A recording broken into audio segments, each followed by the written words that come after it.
Hello and welcome to episode 3 of Parenting Prep podcast. And our guest for today is Riddhi Doshi Patel. She is a child psychologist and a parenting mentor, and we are going to learn from her all about mental health awareness. If you like this podcast, please don't forget to like, subscribe, and please put in your comments about what you would like us to talk about in future podcasts. Remember, like, subscribe.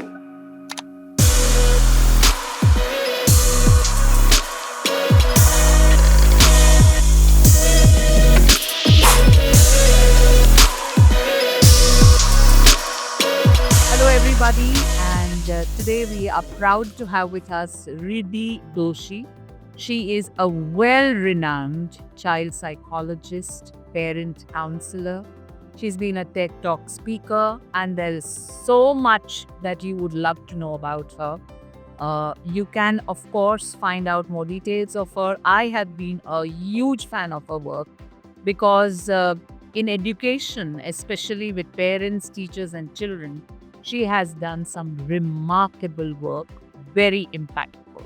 So, Riddhi, thank you so much for being here with us today. Thank you so much, Fatima. Thank you for having me here. Not at all. It's been a pleasure. I've been seeing your work, and when I see the way you talk about pertinent topics of parenting, of education, I always feel that we need more people like you to bring some sense into this world where everybody seems to be struggling with emotions, with so much. Yes, absolutely. So the idea behind is making parenting easy for parents. Absolutely.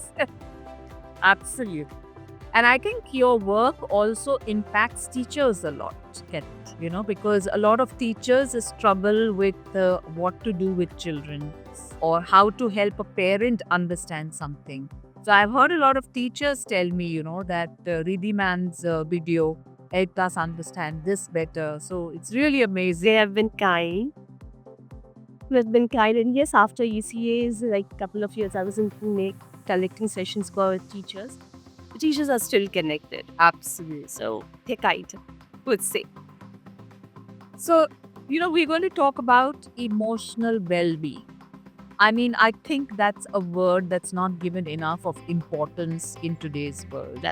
You see people worried about their physical well-being and their how they look, or how thin or fat they are, or how much protein they are. Needs. But I don't see people talking much about emotional well-being. Absolutely. If you had to describe it in one word, what it means for children, what would you say? I would say it's a whirlpool. They are high on emotions, they're exploring a lot of things, and their energy is very high. Absolutely. So, what you feel, man?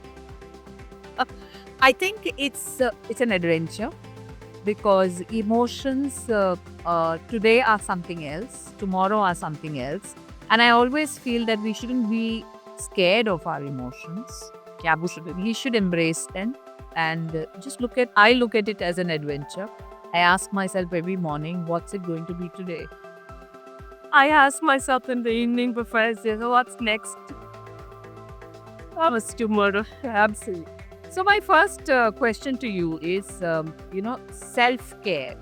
We talk about it as adults that, yes, we need to learn about self-care. But how do we start introducing that idea to children? It's very easy, Swatika. Very, very easy. In fact, I tell my parents also. So it's just like morning when you wake up, okay? Teach your children, in fact, start from you. So when in the morning when you wake up, just give a tight hug to yourself. I say, oh, I love you. Okay? That's how when you start the day, you're going to feel good about yourself. Okay? Self-care is just not about shopping. Self-care is just not about sleeping. It's not about going for exercise. It's much more than that. Right? So first it starts with self. Are you giving time to yourself? Are you appreciating yourself? Are you acknowledging your own self? Are you able to understand yourself? And get good words about yourself. Absolutely. So that's where I tell the parents to start with you. A morning hug to yourself. Okay. Also, second is when your child is not doing anything. Allow your child to be doing that. So doing nothing is major aspect of doing self-care. right? Because when a child is not doing anything, the child is exploring. The child is understanding. The child is able to connect the dots and trying to understand a lot of other things, relation to how the day was, to emotions, to multiple things. So I always tell the parents that when the child is just sitting idle, don't push him or her to do something. Let the child be like that, as I would like, right? And meditation. From 3.5 to 4 years, about 4 years, I would say, start meditation. The child might not be able to keep the eyes closed, it's absolutely okay. But just put some soft instrumental music, and you also do it as a parent. And tell your child to just sit at one place, close the eyes, and just do. Sit, enjoy the music, as you're breathing. That's all. That's also self care. So for us, self care is badi cheeze. For children, it is choti cheeze. But that's how we inculcate. Yeah, absolutely. You know, what you said resonates so well, that self-care is all about just being with yourself in the moment. Absolutely. You know, and not expecting too much from yourself. Absolutely. You know, whenever I take workshops, I ask teachers, tell me 2 good things about yourself. And most of the time they have think. And that tells me that you are constantly criticizing yourself or accepting people's criticisms about you. But if somebody were to ask you to tell 2 good things, either you feel, no, it will be looked at arrogance or adultery. Yeah. That's something that you're so worried about. We are judged, yes. We all absolute. And that's why we need to work, because we don't want the coming generation to face that. So especially when the world is turning towards AI. Children need to understand. They need to understand self-care. Absolutely. And emotions. So, really, you know, the new national education policy also says that 85% of the cumulative brain development happens in the first 6 years. And that's why at Podar Prep, we focus on brain development. And not many people connect brain development to mental health. Yes. They always think of it as the cognitive center. But they don't understand that cognition itself is based on your emotional balance. Yeah. So when we talk about mental health, yes, a lot of adults have become more aware about it and they talk about it. But what about mental health in children? Okay. That's a wonderful question, ma'am. And in fact, my child is a Pudajapo alumni, I would say. So I know how much you guys are doing. But coming back to mental health in children. For children, as I mentioned before, 3 A's matter: acceptance, appreciation, and encouragement. When that is taken care of, the child understands self. The child understands what it is or he or she is capable of. The child understands their own strengths. The child understands that I can do something, I am capable of doing something, and even if I go wrong, my parents have my back. Okay. This is all about security. Insecurity leads to mental health issues, right? So always 3 A's in a child. Giving security to the child, as simple as I understand. Wow. Telling the child I understand every time the child is sharing something. Yeah. And not just diminishing it or not just calling it off, saying that it is idiotic to talk about it or it is nonsense, but just accept. As nonsense as that a child says that, okay, मैं बड़ा होके I'll become an astronaut. Okay? Okay, fine. Let's prepare what we can do. You will have to do this. You want to enroll for your class like this? Right? So it's just like when the child is saying that, how to become an astronaut. Okay? And the child doesn't want to do anything. Then you just say, okay, let's do it. What are the things that you need to do to become an astronaut? Accept it to allow them to explore. If you would not accept, the child will have their own questions. Absolutely. And the questions are going to lead to more mental health issues. That is anxiety, that is panicking for small reasons, shivering, not understanding self or body image issues. That might lead to even sleeplessness. And a lot of crying, that's also crying. Absolutely. But where does it start from? It starts from non-acceptance by the parents, not appreciating the children, and not able to acknowledge. It's all about the 3 A's now. Wow, wonderful. When we talk about the term mental health, it looks like a very big term, a term used these days, mental health, mental health. But, there are common fears in childhood that manifest in the form of nail biting or bedwetting. Yes. Do you also feel that they are somewhere connected to mental health? There is a lot to connect with insecurity, ma'am. So when the child has been, the mother has stopped feeding um, inappropriately. That's not been process oriented, but Achanat say. Or there is a lot of fights between the parents. Research says in yes, a lot of judgment in the family, in the family structure, that leads to bedwetting and that leads to nail bite. So 90% of the time, research says that this is the outcome. Okay, the weaning also has to be done in a process oriented. Okay, this is something interesting. Yeah, because if the child's feeding is abruptly stopped, okay, the child starts feeling very insecure because it's just cuddled up in the tummy, and when it's out, the child is able to understand that okay, these are the 2-3 people who are my own, but the child is also exploring multiple things. Okay, right, and through feeding, only the mother and the child are connected. Later on, by the touch. True. Okay, so that plays a major role in the child bedwetting and nail biting. Okay. So, what are the other mental health issues that we feel that children face today and that parents should be aware of? Okay, so children between age group of 2 to 6, body image, lot of anxiety, lot of insecurity, emotional imbalance, a lot of emotional imbalance. These are major. Okay. Also, when children are also when the parents are overparenting. Okay, when they panic for small things, when they get anxious for small things, they are observed by the young minds. And that's what the young minds understand, that if my cab driver doesn't come, I'm supposed to be shouting and managing my emotions. Or if the boy doesn't turn up, okay, I'm supposed to be saying bad words or abusing, and that's how I'm supposed to manage the situation. Right?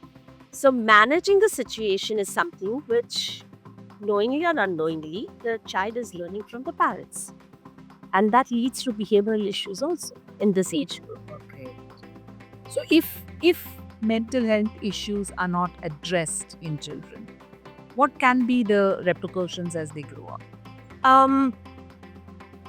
Bedwetting, even at the age of 13 and 14, nail biting, a lot of anxiety, early depression, panic to the extent of just going unconscious, even on the road while walking, or started shivering all of a sudden. So there's nothing. And the child, as soon as a thought comes in the mind, child starts shivering. Okay. And there's a blackout. Okay, so these are all the repercussions ahead. So, but you know what? Mental health as such is a taboo for parents in our country. So, what is your advice that how should they, they're constantly in denial, actually, if you go to see. So, what is your advice to them? How should they not be in denial? Yes.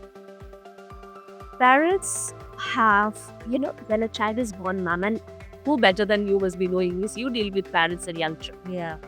But when a child is born, parents put them at a pedestal of Bhagwan. Okay? So they start feeling that we two are one identity and the child is another identity.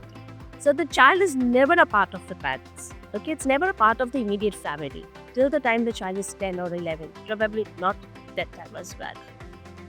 Now, when the child is not a part of it, the parents feel that he is no wise, she is no wise, he doesn't have any understanding. Absolute, मुझे ही उनको सब कुछ संभालना है, right? और मुझे ही बड़ा करना है. But they don't understand that they're making the child dependent. They are not making their child independent. They don't allow the child to think creatively, be innovative. Okay, if the child is getting overweight, the child start this. But then the child is not allowed to do because it's kind of monitored fully. True. Okay. In all the stuff, since the child is not considered as a part of the family and the child is considered to be somebody who's weak, not wise, no awareness, doesn't have any intelligence of self, okay, doesn't have any understanding, वो constant denial में रहते हैं that how could this child be good, or how could the child have a problem. Yeah. So in both the stance, it is the extreme. Absolutely. Okay, the parent basically they don't sometimes trust their own parenting skills, and they don't trust their own offspring as well. Absolutely. I think when we talk about guilt parenting, we also need to talk about trust parenting. Absolutely, Trust absolutely. I heard that in one of your videos. I think a talk on Facebook where you had mentioned this trust parenting. Yeah. Because it's very important that when a child says, "Aaj mera peet dukh raha hai," a parent is able to trust the child.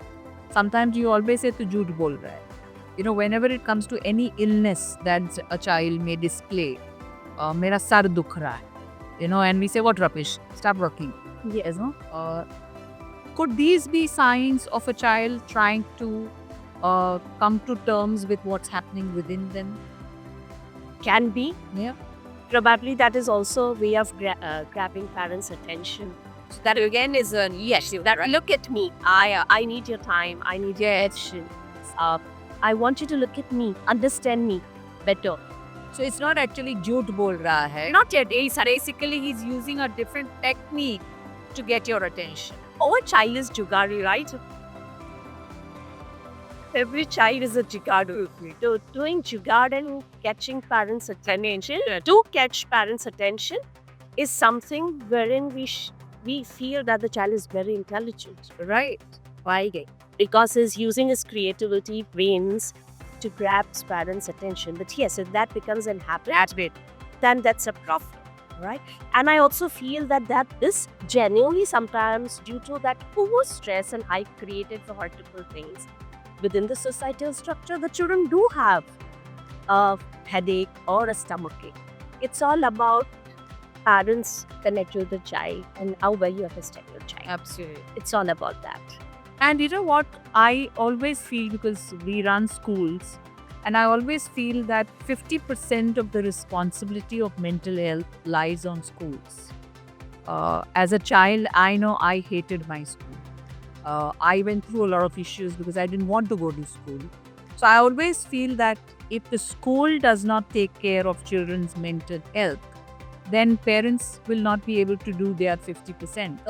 Because bullying, name calling, all this starts in school, So what is your advice to schools then about how can they, make it an integral part of their curriculum so that children don't suffer from these mental health issues? Okay. So when the NEP was launched, ma'am, and you remember we did a round table, right? We did submit a report, and the report says that 10 minutes in the morning to get the child in urine now is very, very important. Okay. I understand that in morning it's very important to start the day with prayers. Right? और जब आप घर भी निकलते, घर से भी निकलते, parents do say कि भगवान को, yes, just a darshan and then whichever God you believe. But it's all about then when the child is in the school, it is very important to get the child in urine now. Okay, and then start the studies. Why? Because you don't know where the child has come from. The morning the child might have seen some fight in the house. The child has slept with that. The child has seen an abuse in the house. The child has faced abuse in the house. And why only a child? Even a teacher. As a matter of fact, even an adult teacher, right? So it's very important for everybody within the educational institution to be in urine now. So is it close to mindfulness? Not exactly mindfulness, as simple as just shaking off. Okay. Just shaking off. Or entering the class, you just ask, how are we feeling today? Right? As simple as, or starting the day with just crayons and a paper laid before them. Maybe in groups, they can just use their fingers and do something. Color calms. All sort of colors is a calming agent, right? So something this sort in the morning to start the day with, and then mutually with belief, if they pray, I'm sure they'll have a better benefits throughout the day. Okay, and they will have a better understanding about whom they are praying also. It's just not a prayer they're starting the day with. right? So I always say that for an education institution, two things are very important. Before starting the day is to get the children in here and now. And second is educate teachers. Educate them to all the mental health disorders, what is being inclusive, and helping them understand the nuances of inclusiveness. Okay? Because sometimes it is not understood as the way you need to understand as educators. I love your sentence, color counts. And I was just thinking that if you look at a child's life, school life, in the early years and in the primary years, if they are writing, black is the only color they are seeing because the pencil writes in black. And that's why the importance of drawing. Because in drawing, the child will include more colors. And if your child is in primary and upwards, blue, the ink, is the only color that your child is seeing. Nowadays, a black or white of the chalk or of the whatever board that you are using. So this is a very beautiful thing that add as much of colors, drawing. That's why the displays in the classroom, because it all contributes to the child, the wellness when it comes to emotion. Absolutely. Brilliantly. Absolutely. In fact, the better one is allowing the child to have watercolors and just with the music on, a soft instrumental music. If the child is trying to put it on the chart paper, it has a better impact. So the impact has been even seen on behavioral issues. Wonderful. I'm going to ask you one last question. Do you think there is depression in children? Yes. So it can be biological and it can be a early sign of depression. So it as early as it been seen in 5.5 to 6 in my practice. But biological to hota hi hai. So which means we should be worried about mental. Yes, should. Aisha should be given equal importance in the curriculum, and we need to talk now about physical health. एक पीछे period हमेशा होता था, अभी एक mental health का भी period होना चाहिए. Emotional health, ma'am, more than mental health, emotional health. Because when emotions are catered to and understood, the mental health is half of the battle is won. Absolutely. So emotions is very important. It's more important than mental health. I think the instead of making a period in the timetable, if you understand the timetable of schools, assemblies were basically created to contribute to children's socio-emotional health. Absolutely. And so just like you have a PT period, you also have an assembly, but somewhere maybe the assemblies were not treated well by schools.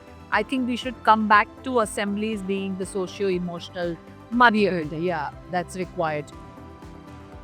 What else would you like to tell us? I have something to share. I remember when one was in Poddar, the principal that time, so I was first time mother, one was crying for few days. Okay. And me being a child psychologist, I put in as much as support I could give to my child. So I used to wait outside and used to tell him that I'm here, he used to come down, see I'm standing, and I'll again go and study. And ma'am had given him that space. Once she told me a wonderful thing, and it still stays with me. She says, ma'am, your child just needs an understanding about emotions. And that made me realize that how did I miss that? Okay. From there, I started giving that acknowledgement to group 1. Okay. So my child, when he was 4, he used to say, I'm a bit confused. He used to say, I'm feeling very grumpy. He used to say, I'm sad, mama. I'm very happy. So he used to talk all the emotions that I had acknowledged and given him as a vocabulary. Wow. Okay, and that I learned something from the story. When I started doing that with one, that made me an awareness that got me into an awareness that this can be replicated otherwise also. So in my practice, at my office, there are charts been prepared. We send it to the parent. And we say when the child comes to talk to you, just acknowledge with a word which emotion you feel. We give them a chart. कितनी emotions है आप बच्चों को आप basic जो feel करते हैं some 29 types of emotions. And we tell them इससे acknowledge करिए. And we have been seeing a huge difference in that. So all thanks to Miss Dolly and the curriculum that she had. It's called emotional labeling. And most of the time, we don't help children label their emotions. When they are angry, we tell them, ऐसे नहीं करने का. When they are upset, we tell them, रोने का नहीं.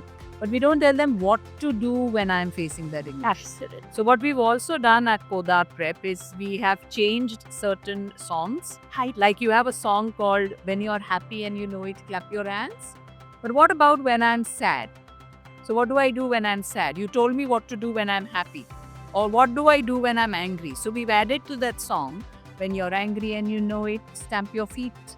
So you know that when you're angry and you know it, which means you're able to recognize that you are angry. Stamp.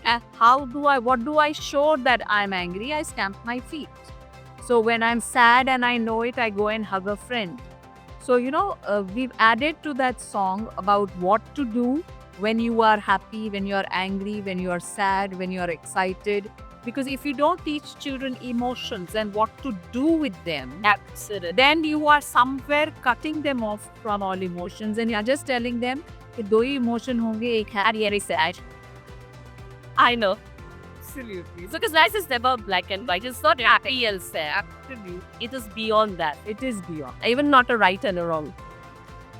Thank you, Riddhi. I know you were not well, but thank you so much for being here. Thank you, Mabe. It was such a pleasure. This was a pleasure, really. I'm looking forward to more interactions with you, Sure. which is going to happen as part of ECH.